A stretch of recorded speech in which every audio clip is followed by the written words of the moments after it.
ceux qui n'ont pas les moyens ou ceux qui n'ont pas de chance. Ils vont se faire pendant plusieurs semaines ou plusieurs mois emprisonner. On va les obliger à travailler sans être rémunérés. Ils vont être gardés dans des conditions de vie exécrables, pires que celles des centres de détention.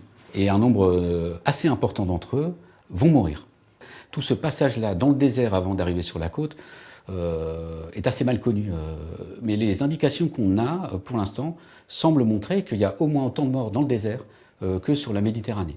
Et c'est évidemment des circonstances très difficiles pour une organisation humanitaire que d'assister ces gens-là qui vivent dans la clandestinité totale sous la coupe de réseaux mafieux extrêmement violents. On continue d'essayer d'avoir accès à cette population et en attendant, on s'occupe d'assister les personnels qui ramassent les corps et qui essayent de les identifier avant de les enterrer dignement. C'est un processus assez long, puisque ces migrants qui se retrouvent jetés littéralement sur les escaliers de la morgue chaque matin n'ont pas de papier sur eux. Et donc ces procédures, d'une part, prennent très longtemps, les corps restent trop longtemps à la morgue, et souvent se concluent par un échec. Et donc ces gens-là qui ont vécu l'enfer, qui ont échoué et qui sont morts, meurent de façon anonyme.